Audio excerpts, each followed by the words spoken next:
आज बात करते हैं एक ऐसे तत्व की जो हमारे चारों ओर है, लेकिन हम शायद ही उस पर ध्यान देते हैं। सोचिए, एक पेंसिल की नोक से लेकर दुनिया के सबसे कीमती हीरे तक, ये सब एक ही चीज है, कार्बन। चलिए शुरुआत करते हैं हमारे आसपास की दुनिया से ही।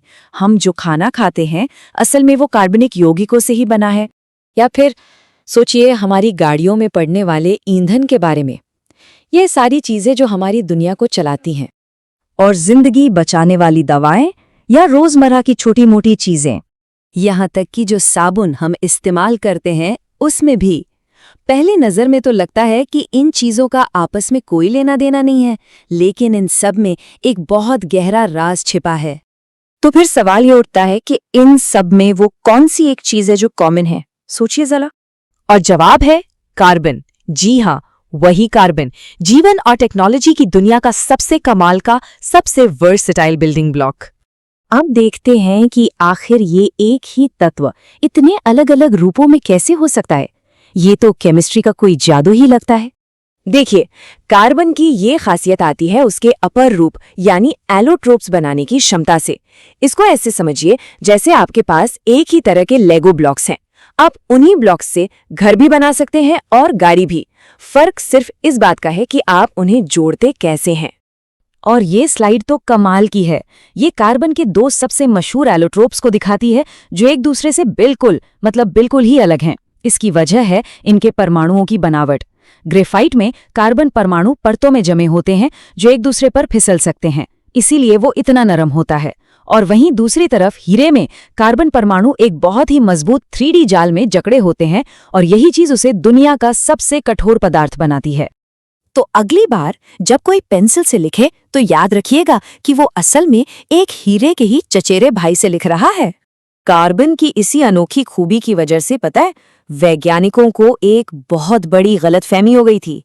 एक जमाना था जब वैज्ञानिकों को लगता था कि जो चीजें जीवित प्राणियों से मिलती हैं उनमें कोई रहस्यमयी जीवन शक्ति या वाइटल फोर्स होती है। लेकिन फिर आया साल 1828 और फ्रेडरिक वोलर नाम के एक साइंटिस्ट ने अपनी लैब में गलती से कुछ अकार्बनिक रसायनों से यूरिया बना दिया।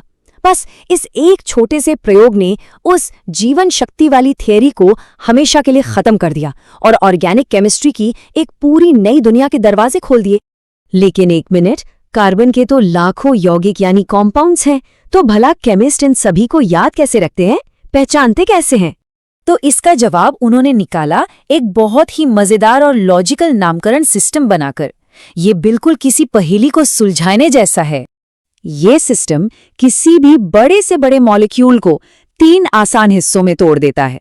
पहले सबसे लंबी चेन ढूंढो, फिर बॉन्ड का प्रकार देखो और आखिर में उससे जुड़ी शाखाओं को नाम दे दो। बस हो गई पहेली सॉल्व। तो चलिए, ये तो समझ लिया, लेकिन कार्बन की इस समझ ने असल में हमारी जिंदगी को कैसे बदला है, इसका हम पर क्या असर पड़ा?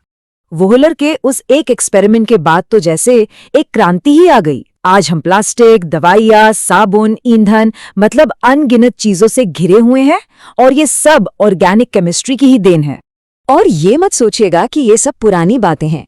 आज भी ऑर्गेनिक केमिस्ट्री दवा बनाने से लेकर ऊर्जा बनाने तक हर बड़े उद्योग की रीढ़ की हड्डी है और भविष्य में न जाने कितनी नई खोजों के रास्ते खोलेगी। इस कमाल के तत्व की कहानी सच में बहुत शानदार है और ये हमें एक बहुत बड़े सवाल के साथ छोड़ जाती है कि जीवन और टेक्नोलॉजी की बुनियाद रखने वाला ये कार्बन भविष्य में और क्या-क्या बनाएगा।